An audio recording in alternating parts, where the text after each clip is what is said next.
নমস্কার বন্ধুরা, আপনাদের সকলকে স্বাগত জানাই আজকের এই প্রতিবেদনে এবং এই অত্যন্ত গুরুত্বপূর্ণ এবং বিশ্লেষণমূলক ভিডিওতে। কেন বলছি এটা? কেননা আপনারা জানেন যে সুপ্রিম কোর্টে রাজ্য সরকারি কর্মচারীদের বকেয়া ডিএ বা মামলার শুনানি সম্প্রতি স্থগিত হয়েছে, তাই না? আপনারাও সেই স্ক্রিনে সেই নোটিশটাও আপনারা অলরেডি দেখতেই পাচ্ছেন। কিন্তু এই মামলার নৈপথ্যে যে 92 পাতার কমপ্লায়েন্স রিপোর্ট রাজ্য সরকার সুপ্রিম কোর্টে জমা করেছে, তার ভেতরে এমন কিছু চাঞ্চল্যকর তথ্য লুকিয়ে আছে যা শুনলে আপনারা চমকে উঠবেন। হ্যাঁ বন্ধুরা, ঠিকই শুনেছেন। কেন বলছি এটা? কেননা সম্প্রতি confederation of state government employees এর অন্যতম নেতা শ্রী শ্যামল কুমার মিত্র মহাশয় এই রিপোর্টের একটি পুঙ্খানুপুঙ্খ বিশ্লেষণ সামনে এনেছেন। তাই আজকের এই ভিডিওতে আমরা ওনার সেই বিশ্লেষণের ওপর ভিত্তি করে একদম সহজ ভাষায় গ্রাউন্ড রিয়েলিটি বা বাস্তব পরিস্থিতিটা আপনাদের সামনে তুলে ধরবো। সো ভিডিওটা একটু বড় হতে পারে, কিন্তু মনোযোগ সহকারে দেখলে আপনারা অনেকেই উপকৃত হবেন। চলুন শুরু করা যাক। তাছাড়া আমরা গ্র্যান্ট ইন এড কর্মী, চুক্তিবদ্ধ কর্মী এবং সব থেকে বড় কথা আসন্ন সপ্তম পে কমিশনের একটা ভয়ানক রূপরেখা নিয়ে আলোচনা করব। তাই একটু স্কিপ না করে পুরোটা দেখার অনুরোধ রইল। চলুন শুরু করা যাক। প্রথমে আসি স্কুল, কলেজ বা অন্যান্য গ্রান্ট ইন এড প্রতিষ্ঠানের শিক্ষক এবং অশিক্ষক কর্মীদের কথায়। দেখুন, কনফেডারেশনের বিশ্লেষণ অনুযায়ী রাজ্য সরকার যে কমপ্লায়েন্স রিপোর্ট জমা দিয়েছে সেখানে স্পষ্টতই এই কর্মীদের সুপ্রিম কোর্টের রায়ের পরিধির বাইরে রাখার একটা চেষ্টা করা হয়েছে। এমন ঠিক শুনেছেন। কেন বলছি এটা? কেননা একটু পিছিয়ে গিয়ে যদি আমরা দেখি যে রোপা 2009 এর 25 নম্বর পাতায়, সেটা হচ্ছে ফিনান্স ডিপার্টমেন্টের 1691F অর্ডারে পরিষ্কার বলা ছিল যে সরকার পোষিত বা সাহায্যপ্রাপ্ত স্কুল, কলেজ, লাইব্রেরি, পঞ্চায়েত বা মিউনিসিপ্যালিটির কর্মীরাও কিন্তু all India consumer price index অর্থাৎ AICPI অনুযায়ী বছরে দুবার ডিএ পাওয়ার যোগ্য। হ্যাঁ বন্ধুরা, ঠিক শুনেছেন। তাছাড়া সুপ্রিম কোর্টের 5 ফেব্রুয়ারির রায়েও কিন্তু এই রুলস গুলোকে মান্যতা দেওয়া হয়েছে। কিন্তু শ্যামল বাবুর বক্তব্য অনুযায়ী রাজ্য সরকার সুপ্রিম কোর্টে যে রিপোর্ট জমা দিয়েছে তার 10 নম্বর পাতায় বলা হয়েছে যে সরকার নিজের ইচ্ছায় বা ওন ভায়োলেশন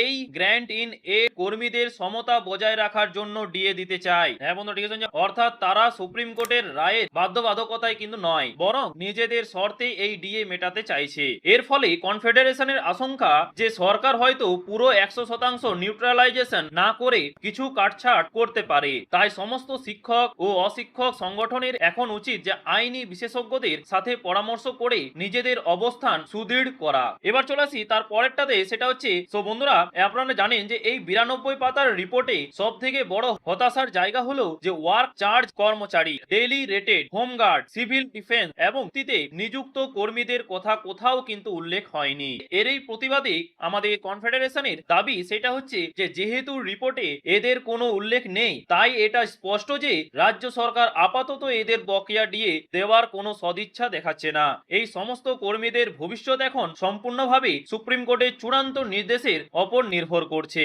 এটা নিঃসন্দেহে কিন্তু একটা বড় চিন্তার বিষয়। এই নিয়ে আপনাদের কি মতামত অবশ্যই কিন্তু কমেন্ট বক্সে জানাতে ভুলবেন না। তাছাড়া এর পরের অংশে চলে আসি, সেটা হচ্ছে মনিটরিং কমিটি এবং জবাবদিহির বৈষম্য। সেখানে কি বলা হচ্ছে দেখুন, আপনারা জানেন যে সুপ্রিম কোর্ট মাননীয় বিচারপতি ইন্দু মালহোত্রার নেতৃত্বে একটি মনিটরিং কমিটি গঠন করেছিল। কনফেডারেশনের অভিযোগ যে এই কমিটির কাছে বিভিন্ন সংগঠন নিজেদের দাবি দাওয়া পেশ করলেও রাজ্য সরকার শুধুমাত্র তাদের পছন্দের কয়েকটি সংগঠনের পয়েন্ট ভিত্তিক উত্তর দিয়েছে। তাছাড়া মূল মামলাকারী সংগঠন অর্থাৎ কনফেডারেশনের তোলা একাধিক গুরুত্বপূর্ণ প্রশ্নের কোনো উত্তর সরকার কিন্তু এখনো পর্যন্ত দেয়নি। কেন দেয়নি? শ্যামল বাবুর বিশ্লেষণ বলছে যে কনফেডারেশন সরাসরি কিছু অস্বস্তিকর প্রশ্ন তুলেছিল। যেমন অন্তর্বর্তীকালীন রায়ে বলা হয়েছিল যে আর্থিক সংকটের দোহাই দিয়ে ডিএ আটকানো যাবে না। তা সত্ত্বেও কিন্তু সরকার কেন এই এবিসি গ্রুপের কর্মীদের টাকা প্রভিডেন্ট ফান্ডে অর্থাৎ পিএফ দিচ্ছে?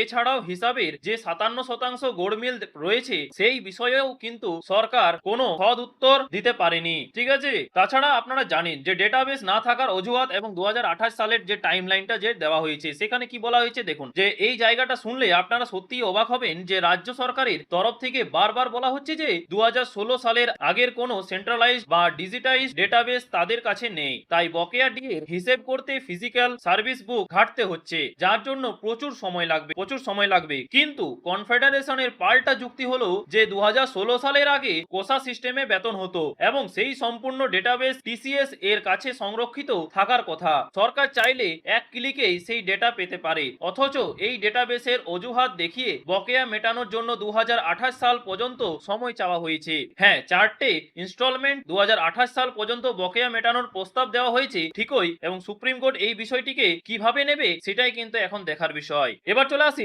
তার পরের পয়েন্টে, সেটা হচ্ছে স্টেট সিপিআই এবং পে কমিশন এখন কি জানাচ্ছে। দেখুন, এবার আসছি আজকে সবচেয়ে গুরুত্বপূর্ণ আপডেটে। যারা ভাবছেন যে রাজ্যে তো পে কমিশন বসে গেছে, এবার হয়তো বিরাট লাভ হতে চলেছে, তাদের জন্য কনফেডারেশনের এই বিশ্লেষণ একটা বড় সতর্ক বার্তা। কেন বলছি? কেননা আমাদের কাছে যা জানা যাচ্ছে সেটা হচ্ছে যে রিপোর্টের 18 নম্বর পাতা অনুযায়ী কি বলা হয়েছে। দেখুন, রাজ্য সরকার অল ইন্ডিয়া সিপিআই, ঠিক আছে, অর্থাৎ এআই সিপিআই মানতে চাইছে না। তারা সম্পূর্ণ নিজেদের তৈরি করা একটি ওয়েস্ট বেঙ্গল সিপিআই বা state based price index supreme কোর্টে পেশ করেছে। হিসেবটা একটু বুঝুন। কেন্দ্র বা অন্যান্য রাজ্য 1982 সালকে বেস ইয়ার ধরে এআই সিপিআই হিসেব করে, ঠিক আছে, কিন্তু রাজ্য সরকার 2012 সালকে বেস ইয়ার ধরে হিসেব দেখাচ্ছে।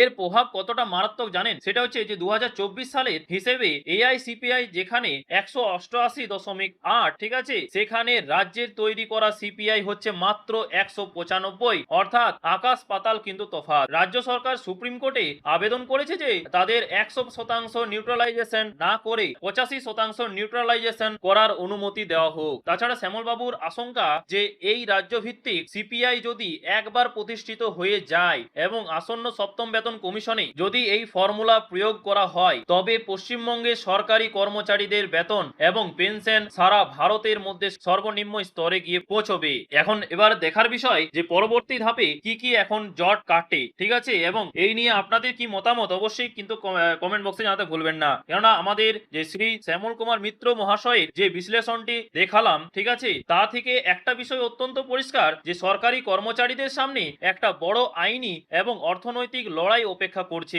আমি এখানে কোনো সরকারের সমালোচনা বা সমর্থন করছি না, আমরা শুধু অফিসিয়াল ডকুমেন্ট এবং কর্মচারী সংগঠনের বিশ্লেষণের ভিত্তিতে গ্রাউন্ড রিয়েলিটিটা আপনাদের সামনে তুলে ধরলাম। আশা করছি আপনারা এই ইনফরমেশনটা পেয়ে অনেকেই উপকৃত হয়েছেন এবং আপনাদের যে ডাউটটা ছিল সেই ডাউটটা আশা করছি ক্লিয়ার হয়েছে। তাছাড়া রিপোর্টের ভেতরে যে পয়েন্টগুলো দেওয়া হয়েছে তা সত্যিই ভাবায়, ঠিক আছে। আপনাদের কি মনে হয় অবশ্যই জানাবেন। একদিকে গ্রান্ট ইন এড কর্মীদের আইনি কাঠামোর বাইরে রাখার চেষ্টা, আর অন্যদিকে চুক্তিবদ্ধ কর্মীদের এড়িয়ে যাওয়া, এবং সবশেষে এই নতুন স্টেট সিপিআই ফর্মুলা, সবকিছু মিলিয়ে পরিস্থিতি বেশ জটিল। এখন কর্মীদের অন্ধভাবে কোনো কিছুর ওপর ভরসা না করে চোখ কান কিন্তু খোলা রাখতে হবে। তাছাড়া ঐক্যবদ্ধভাবে আইনি পরামর্শ নেওয়া ছাড়া এই মুহূর্তে আর কোনো বিকল্প নেই। তাছাড়া আপনাদের কি মতামত এই পুরো বিষয়টিতে? রাজ্য সরকারের এই রিপোর্ট এবং কনফেডারেশনের এই বিশ্লেষণ সম্পর্কে আপনারা কি ভাবছেন তা অবশ্যই কিন্তু নিচে কমেন্ট করে জানাবেন। আপনাদের মূল্যবান মতামত অবশ্যই আমাদের কাছে অত্যন্ত গুরুত্বপূর্ণ, ঠিক আছে, এবং ভিডিওটি ইনফরমেটিভ মনে হলে একটা লাইক করবেন, এবং আপনারা যদি এই চ্যানেল নতুন হয়ে থাকেন তো অবশ্যই কিন্তু চ্যানেলটিকে সাবস্ক্রাইব করে পাশের বেল আইকনটি প্রেস করে রাখবেন, এবং আপনাদের সহকর্মীদের সাথে অবশ্যই শেয়ার করবেন যাতে ওনারাও এই